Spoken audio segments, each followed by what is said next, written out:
اس کا علی بھی آقا.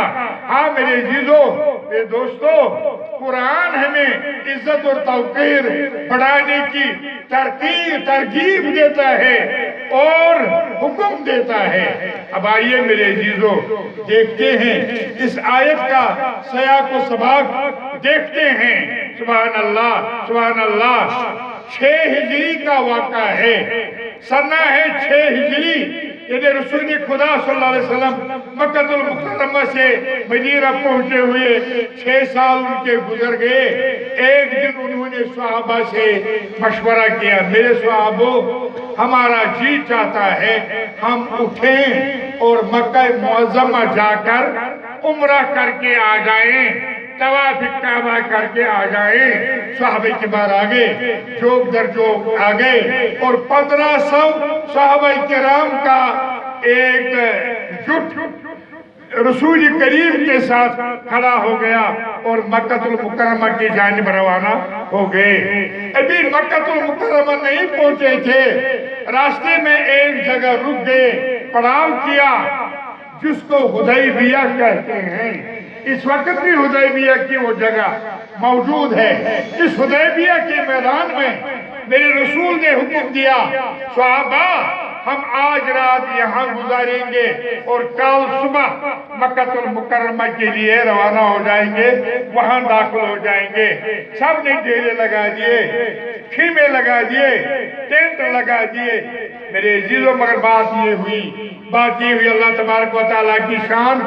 یہ 1500 صحابہ جو تھے، ایک وقت میں ان سب کا وہ پانی جو یہ ساتھ لے آئے تھے وہ ختم ہو گیا. حالانکہ اب پانی پینے کے لیے بھی نہیں رہا تھا.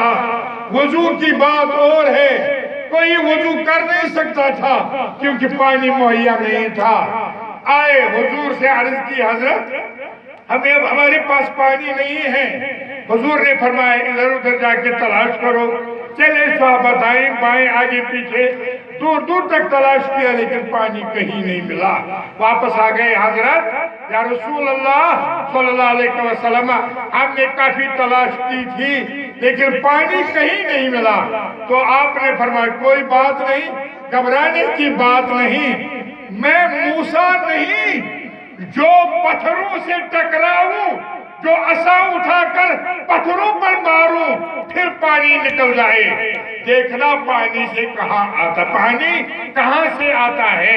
سبحان اللہ. صحابہ حیران ہوئے، اب پانی کہاں سے آئے گا؟ پانی ہے ہی نہیں، کوئی کنواں نہیں ہے، کوئی نل نہیں ہے، کچھ نہیں ہے، پانی کہاں سے آئے گا؟ صحابہ کے بار حاضر خدمت حضور، اب پانی کا کیا ہوگا، کہاں سے لائیں گے؟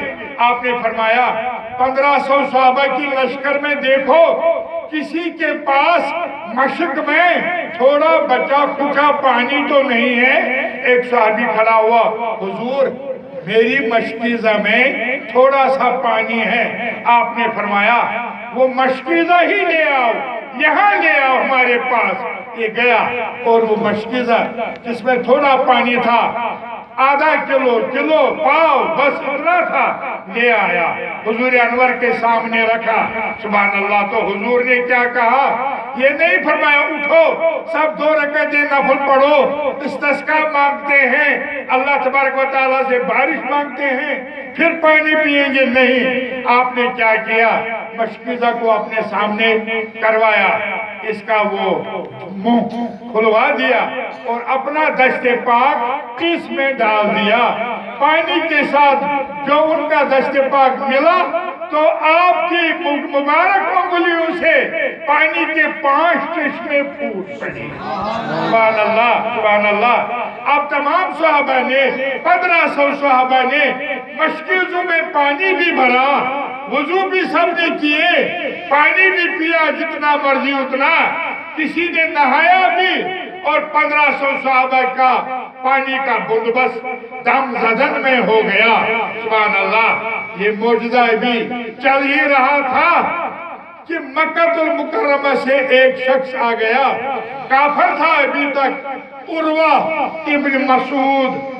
سقفی قبیلے کا یہ آ گیا اور صحابہ کبار کی اس مجلس میں، اس مجمع میں جہاں یہ 1500 بیٹھے تھے، یہ بھی آ گیا اور ان کے ساتھ بیٹھ گیا۔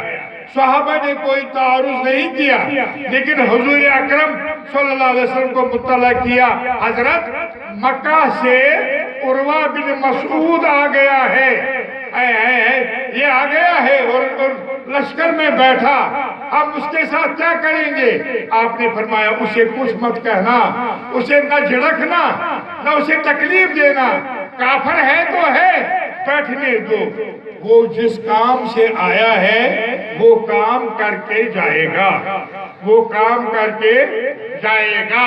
غیبدان پیغمبر نے بتایا اپنا کام کر کے چلا جائے گا۔ اب کیا کام تھا؟ کیا کام تھا عروہ کا؟